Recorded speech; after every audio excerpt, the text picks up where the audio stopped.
Hey, Pete, North Las Vegas. Hey, today is Operation Get FAL to shoot a little straighter.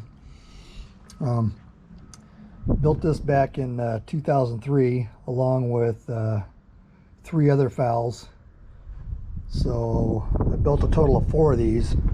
Me and a buddy, and he built like 20 or 25 of them at the time, and so he helped me spin the barrels on.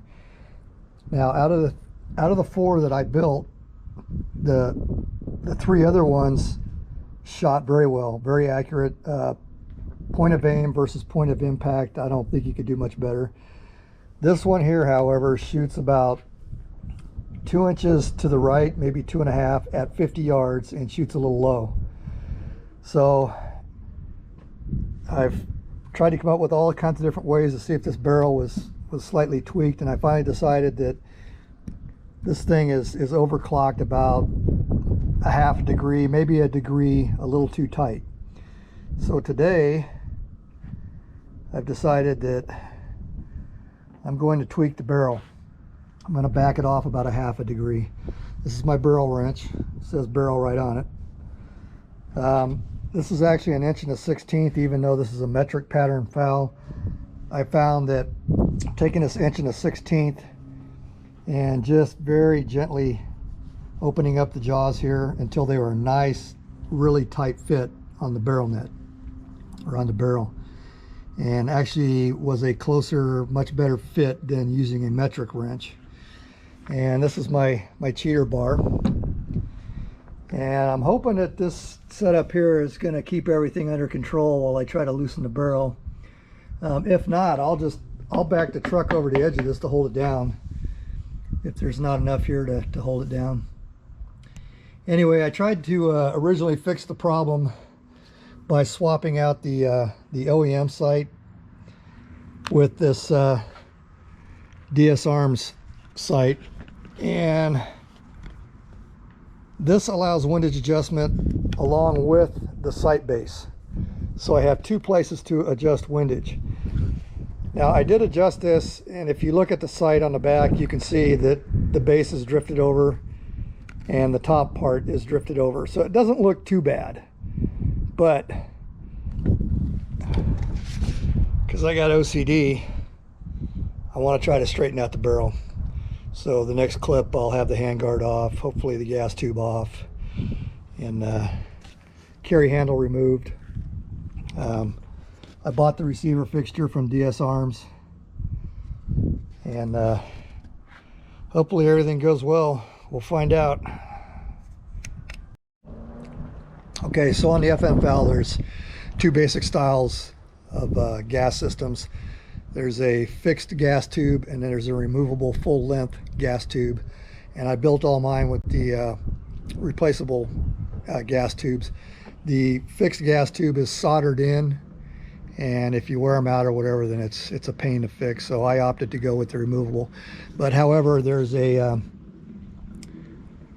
small pin right here that kind of locks this in after you unscrew your gas adjuster. And I've already got the tube nut out. There's the piston recoil spring, not the recoil spring, but the piston spring, gas block, hand guards. So as soon as I get this pin out, take the gas tube off, and I'll pop my carry handle off. Carry handle on this is held in place with the gas tube nut, and this is a tight fit, so I'll do that off camera. Okay, so I've got the gas tube off the rifle. There's the little pin I was talking about that holds the front of the gas tube into the sight block. And I'm using split rings for the handguard.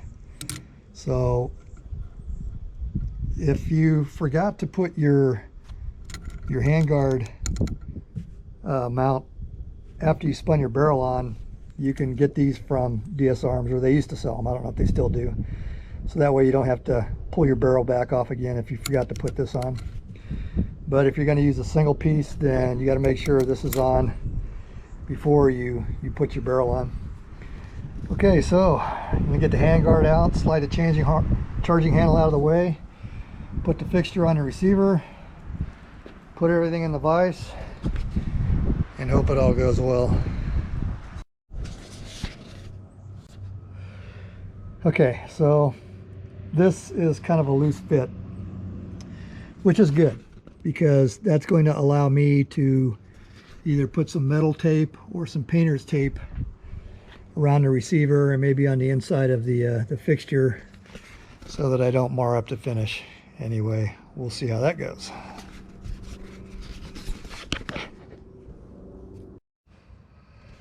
Okay, so I got the receiver fixture on. Now all we got to do is put it in the vise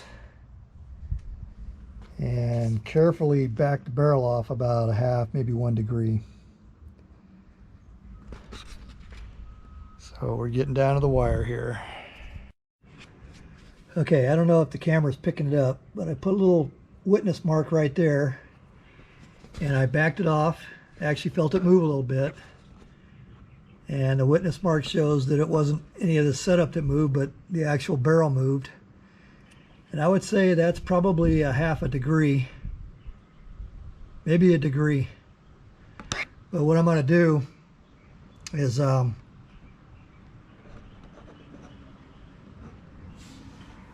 going to take this out of the jig, take it all apart, and look down the barrel, because before I re-index this, I could actually see to where this thing wasn't quite perfectly lined up with the Picatinny rail.